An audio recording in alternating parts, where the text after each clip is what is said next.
to record and we'll get going.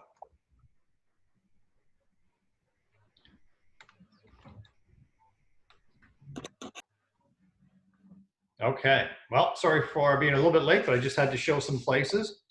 And the market is definitely picked up again. One of the things I'm noticing and just talking with some different agents is consumers seem to be saying, okay, you know what, let's start putting our houses on the market. We're seeing more listings coming up. I don't know if anybody else is seeing that or getting calls from clients regarding it's time to look at deciding what we're going to do for the spring market, sorry, for the fall marketplace. But definitely seems to be, the client base seems to be saying, you know what, let's, we're going to do something, let's try and get it done before, you know, the end of this year. Anybody else seeing that? Okay, but I do know that's happening because I did chat with a couple of our agents who are some strong listers that said that's what they're seeing. Some things to, in case you saw this come across your computer anywhere, just as we're seeing more and more things go to be online, the Land Registry Office has put out something saying that they are totally going to be online. As of October 13th, 2020, no longer will there be Ontario Land Registry offices available to walk into and do anything there. Everything will be done online. Okay, so we anticipated we're going to see some industries that are adopting to the full online scenario. And obviously the government's looked at it and said, hey, you know what, we can make this happen too. So most of the registrations and everything are done online anyways right now. But for any other, you know, searches, things like that, documentation, after October 13th, they will no longer be able to go into any buildings. All of it, correspondence and everything will be through online. Okay, so just something to be aware of. The other thing to also be aware of is the personal real estate corporations. This is something that the real estate community as a whole has been trying to get so that individual realtors could be incorporated. They are now doing a submission of what those regulations are going to look like, and they're hoping by October this year that they will have that in place so that individual realtors, if you decided you wanted to incorporate, you could. Within they're doing it in such a way, so far what they've presented is that you could do it where you register a company, you have to let RECO know what that company name is.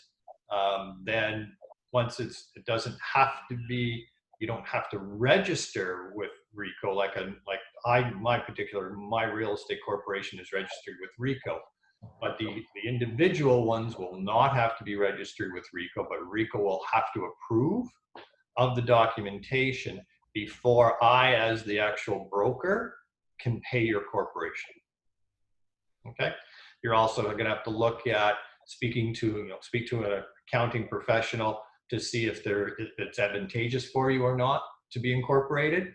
There are costs incurred, annual reports, annual filings that you have to do. But you know, it's been something that everyone's been trying to say, yeah, we need this. So it's going to be for each individual. But if you are interested in something like that, just keep your, I know TREB's really going to be involved in sending out information, and it's, personal real estate corporations. Okay, just keep that in mind. It's a way that you can defer taxes, things like that. So instead of taking the money personally, you take it through the corporation. Okay, but there's still regulations on how you have to do your advertising and everything. Okay, coming soon. Listings for coming soon. How many of you actually, when you take a listing, you do the coming soon? And you can unmute yourself. There's only 4 of us right now, so that should be okay. Shouldn't be any feedback. Because I know some of you do, some don't. And I'm just going to highlight some of the things because that we're starting to see some inventory starting to be listed again. then you will see some of the coming soon. And there's some pros and cons to that. And there's ways that I would recommend that if you're going to do it, how it gets handled. First of all, if you do decide that you are going to do a coming soon, so you have a listing that's going to be coming up, lots of times people will delay the showings of the listings until they get work done. They don't want to put it on MLS until the work is done, but you want to use that coming soon time to promote it. And the reason I'm bringing this one up is, Hunter and I spoke after the last week's session, and he was telling me things that he's doing with a community that he does a lot of work up in Tottenham with. And so one of the things that, how he's doing his listings is with coming soon. And I'll touch base on what he's doing in a moment, but I want you to understand the legalities of it. If you are going to do a coming soon, so first of all, you cannot advertise any property without written permission.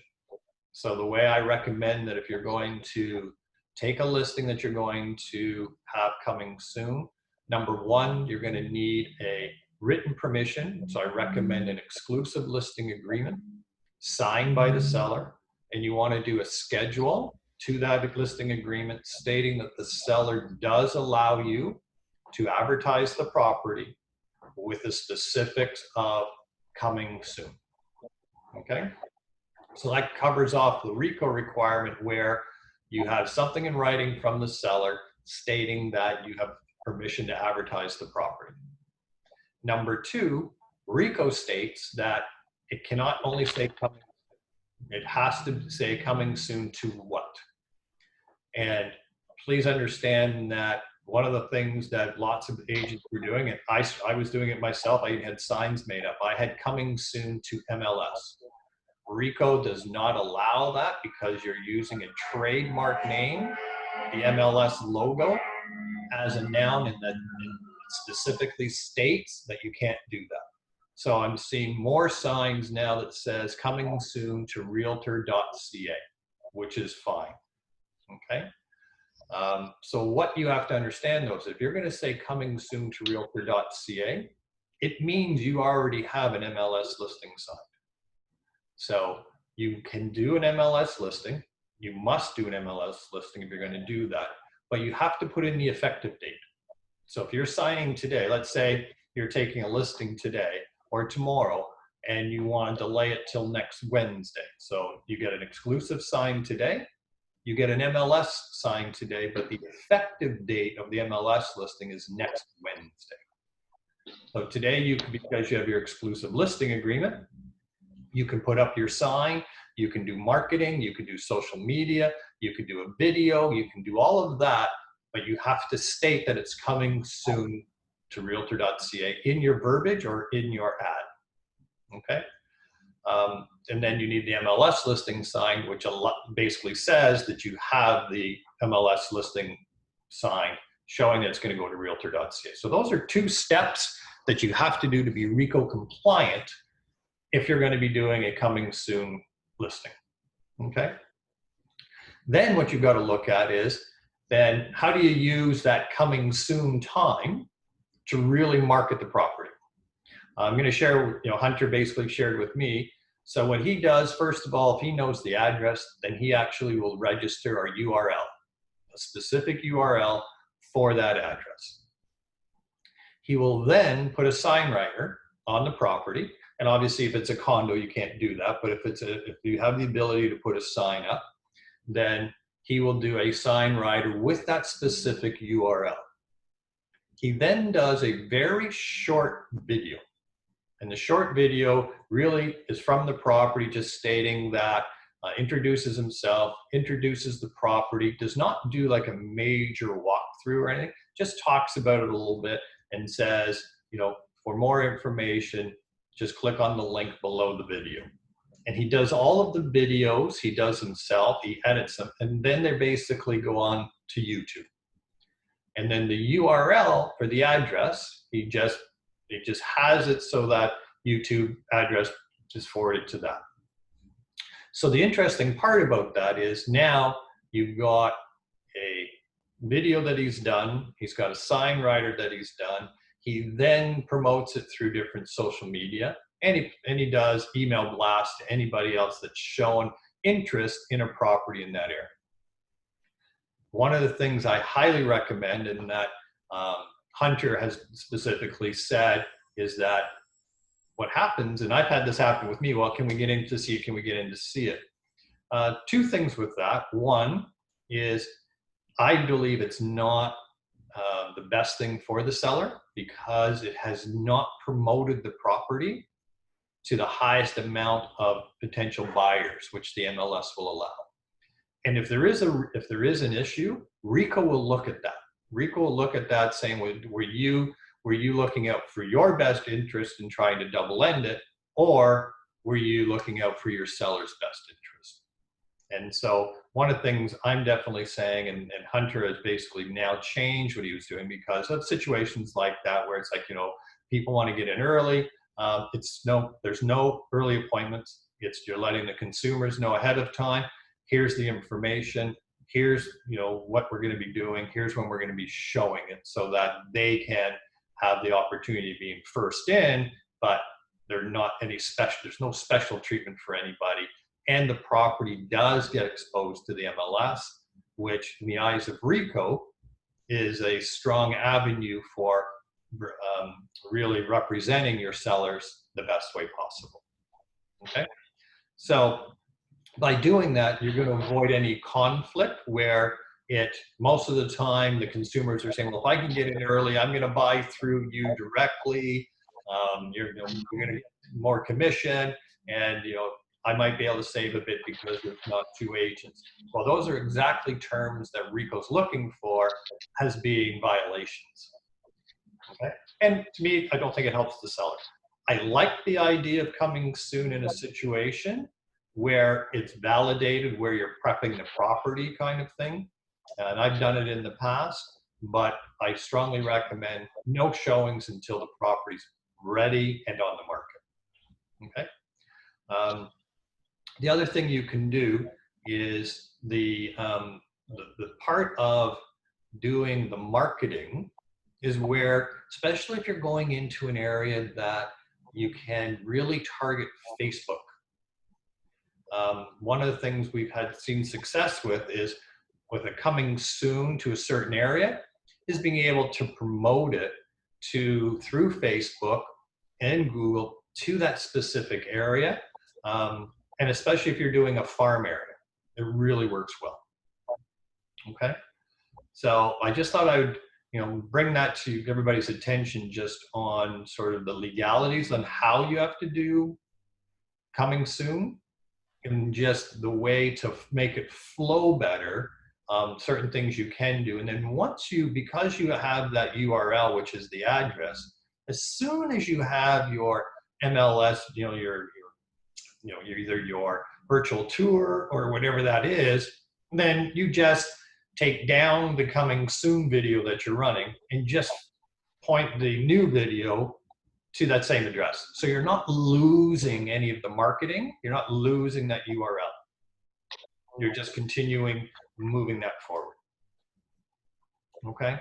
So with the anticipation of more listings coming up, just keep in mind those are some of the things that you're going to want to know. More so, making sure it's RECO compliant, and two, representing the sellers the best way possible. Okay. Any comments, questions on that?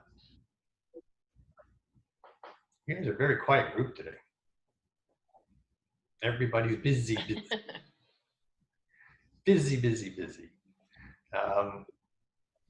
And then really that's what I wanted to cover today was the one, making sure everybody understands that registry office, more so the lawyers deal with that, but just understanding in October, it's all going to be online. Interesting to see it's one of the first government subsidiaries that's going to basically be all online. And then obviously the future of looking at if you want to incorporate to be able to do, as I say, tax deferrals, things like that, just something to keep an eye on, and the coming soon part. Now, for the marketplace, as I mentioned earlier, I'm hearing and seeing more inventory going to be coming on the market within the next, I'm going to say 7 to 10 days. I'm thinking you're going to see where people are looking at right now saying, okay, let's make the decision. We're going to sell. And lots of people that are going to sell right now are people that have been waiting to sell. My belief is they're looking at being able to sell and move before the next possible second wave of COVID. Okay. So you're probably going to see more senior properties, people that have been in their bungalows, that were looking at older homes, that have now said, okay, you know what, we've gone through the time period where we were looking at selling in the spring, but now let's sell, let's get moved, let's get to possibly our places outside the GTA, where we can get this done before possibly the end of the start of the second wave, which late October, November, December. Okay. So I'm going to suggest that anybody out there who, you want to make some money, be prepared to work from now and for the next 60, 90 days for sure. There's going to be business there. And reach out to all your client base, because you have, you don't know what they're thinking right now. And with more inventory coming on the market, you're going to see even your online leads and things like that. Make sure you reach out to them so that you can get, when you see product come, it gives you another reason to contact them. But I think there's a window of basically the next 60, 90 days where you can make some money. Okay. That's what I see. Sounds like a good plan to me. Yeah. Yeah. I've had people asking what the spring market's going to be like next year. And what's your thoughts? Well, I think detached. I think if we have more economic issues, I still think that the detached and semi-detached are going to be a hot ticket. I agree. I think condos are softening a lot. I'm seeing things. I am seeing things land on the market a little bit longer. Things that are priced too high that are really struggling. I talked to an agent the other day, and he had called me about a condo in Fort York. I looked at it. It had 2-car parking, so it was priced a little high. And he goes, I had to do a price change today. Basically, it's same price as one with 1 parking. So, yeah. Okay. Yeah. Are you seeing more inventory? I think there's a lot out there. Yeah. Okay. I think there's a lot of choice. Yeah. I'm kind of glad I got off all my condos when I did. Yeah, and I think, and that's where I think the Toronto market has twofold when it comes to the condos. I think it also became where the added to that was when short-term rentals were no longer allowed. So, and I know some are still doing it, but that's where the investors go, okay, you know what, then let's just sell it. Listen, I had someone that I did volunteer work needed a short-term rental for her mother, and I struggled. I probably called 40 places to see if they would take a short-term. Okay. And there weren't any short-term online, and I don't understand. You would think that some of the Airbnb people that were trying to rent and not doing it successfully would have taken 6 months, because the buildings allow 6 months. They do, right? They do allow. Yeah. So when they ended short term, they meant like, 1 month, 2 months, 3 months, but 6 months is agreeable to most condo buildings. Right. I struggled like you have no idea how I struggled to find this place. I probably made about $2 an hour on this. Wow. But the daughter's going to buy from me too in the next 6 months. So there's that. But I think, let's go back to that spring question. I think what we're going to see is, my opinion is, once we go through this, there are going to be coming months, but there's going to be some economic concerns. There's going to be, when the government subsidies and support ends, there's going to be that period of 3-4 months on, okay, which way is this going? Who's in a position to continue to to buy, who's not, how many jobs are actually lost. But I still see that even by going through that, there's going to be a recovery period of time, because there has been some new industries that have really been created, or some of the industries that were existing have pivoted to create new products differently. So there is still some good jobs out there. There are companies that are doing quite well, and I anticipate that we're going to see the low interest rates continue. And I don't know if they'll stay below 2% where they are today, but definitely even if below 3 for sure. So there's still going to be cheap money. And there's people that are going through this that want to buy. And my projection is next spring, we may not see the January, Februaries that we've seen in the past where it's been crazy. But I'm going to suggest that late February, March, April next year, and May, that's going to be our spring marketplace. Right. The fixed rates, like a 5-year fix right now, I think is 2.39, and all the short fixed rates are less, which means rates are still going to continue to go down, right? Yeah. And so I see that, but you got to be working, right? You've got to be doing some lead gen. You've got to be communicating with your sphere of influence. You've got to be cultivating and prospecting for business to be able to make money. It's not just going to flow in because you got a real estate license, but there are people that are going to be buying and selling for sure. So I see you got, basically, if I was looking at it, basically the pendulum's going to go next, we've got September, October, first part of November, and it's going to slow down a little bit because there will be cases that come up. It's also a time period that we normally slow down. And then it's going to take, the end of January, February before it starts ramping up. And then the end of February, March, April, May, I think you're going to be back into a huge spring marketplace. Mm-hmm. That sounds good. Prices will be up by the end of 2021 from where they are today. We may pull back just a little bit, but not this 10 to 20, 19% CMHC is talking about. We always see around that last few months of the year in that first January where prices do pull back just a little because buyers have taken themselves out of the marketplace. They don't want to put their boots on and exactly go out to to see places in messy weather. Which and I had a client ask me today, Scott, if we wait, instead of buying now, should we wait? And anytime anybody asks me that when it starts getting to this point, I said, well, first of all, if you find the place that you really want to live in, then buy it. If you're looking for something that still isn't quite right and you have time on your side, then you can certainly wait. I don't see interest rates changing. I do see that if the prices may not come back, but the competition pace will be probably a little bit less in November, December.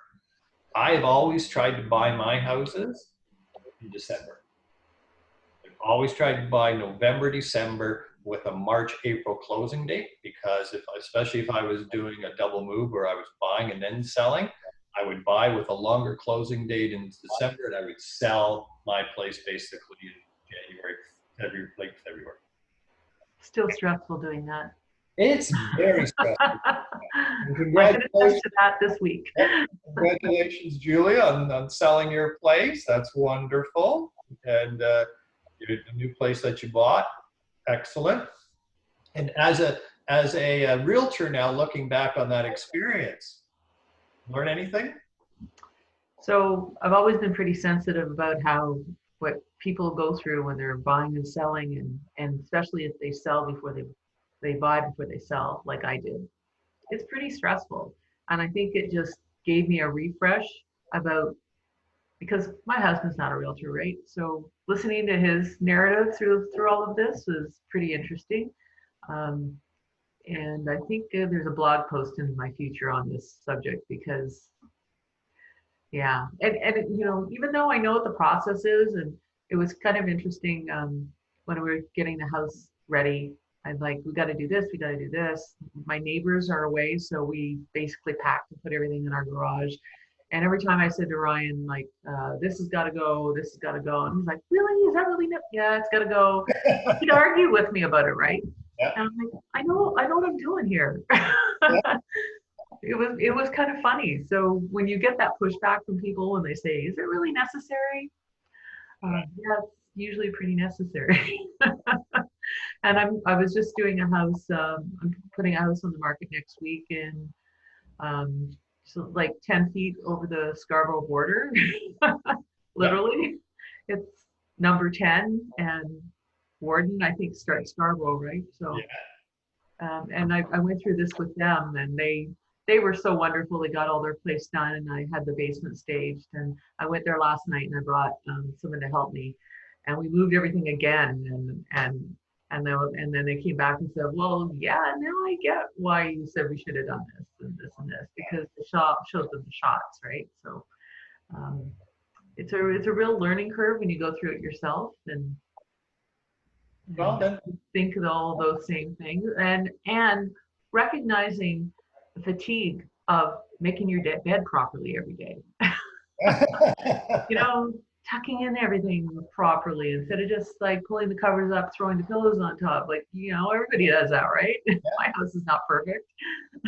Well, and now when you go into a presentation for doing a listing, you're going to be able to relate a personal side of it that maybe you couldn't have done before.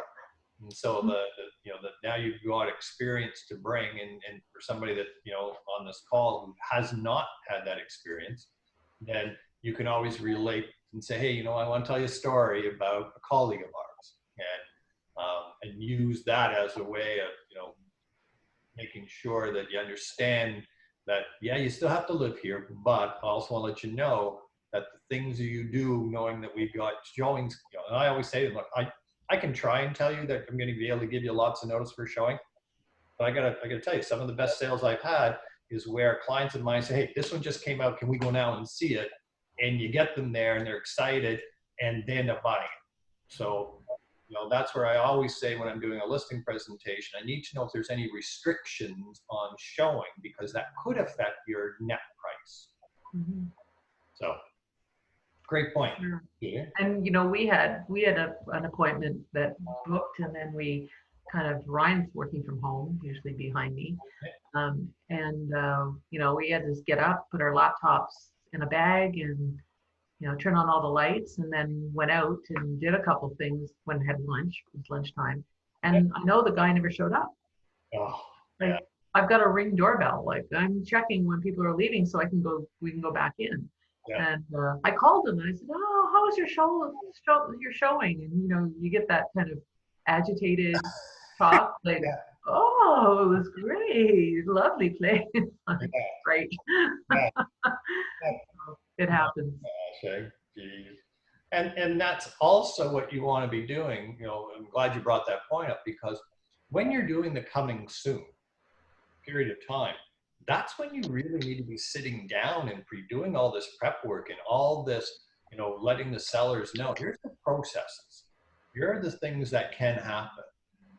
And if it does happen, then they're not surprised. So you're going to say, what? Sometimes, unfortunately, agents make an appointment, and due to something, they just don't show up, or they end up running late. They are advised, and they do have to follow protocol. That if you're running late, you have to call. If you're not going to be able to make it, you have to call and cancel. But sometimes stuff just happens. But I'm going to let you know, I'm going to be on top of that. I follow up, things like that. Any questions that you have at any time, reach out.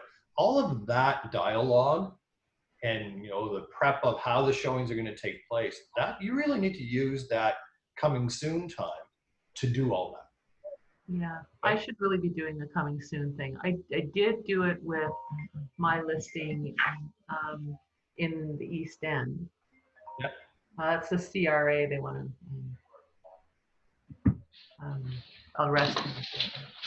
Um, And what I did was I started marketing it to agents. I got an exclusive on it, but I didn't put a sign on the lawn because the family was trying to move things out and such. They didn't need anybody trying to go in. But I got a guy that had made 4 offers on a house, and because his clients needed a financing clause, um, he was losing them Yeah. because it was in the entry level sign. It was in the entry level category. So while I was preparing the house, getting it cleaned, getting it staged, his client put in an offer, and I said, you know, you have a week to do this. It better be good. And that's all I said to him. He came in way above my client's expectations. We just took it. We didn't even put it on the market. Yeah. And with a newborn and a baby at home, they were happy for that. Yeah. Right? And that's where, and a good point as well, when you're doing the marketing of coming soon, do make sure you also put it out there to the realtors, not just the consumers. Because there are agents out there, especially in certain pockets, that have people wanting to get into that pocket. So I belong to 5 or 6 groups like that. There's condos by assignment. There's like a coming soon Facebook page. There's a WhatsApp group that is doing luxury stuff in Toronto. I'm part of that. Yeah. And they put it all on there before they put it on the market. And I don't think any of them have MLS coming, like non-MLS exclusive agreements when they're sharing this. Right. I'm pretty sure they don't, the way it looks, but Just it's a tight group, and it's only by invitation, right? So I guess that's how they get away with it. But that stuff happens behind the scenes. right. They only get away with it until someone questions and said, "Can you send us the paperwork, please?" Yep. But that is the RICO requirements. So there are guidelines you have to follow. And if anybody's any questions on that, always reach out to me. I'll give you the guidance and help you walk you through it. But it's not, coming soon isn't something you need to do on all of the listings, but there are certain listings that you're going to get that can be advantageous. So, any other thoughts, questions on what people are seeing out there? That was sort of my agenda for today. Just wanted to cover off a couple of those items and give you some insight to what I'm hearing and seeing in the marketplace. Okay. Nothing else? Then get out there, cheer on the Raptors. I wanted to try and, I went into the start of the game a little bit, but hopefully the Raptors are starting at 1:30. Well, they won their first game, so I won't keep you any longer because I know I'm going to try and catch part of the game. Yeah, I got to go show a house. So yeah, I just finished, so I've got an appointment after at 3:30, so the game should be right in between. But good to chat, great information. Thanks again for being on the call, and we'll catch up again soon. Take care, everybody. Bye, Scott. Bye.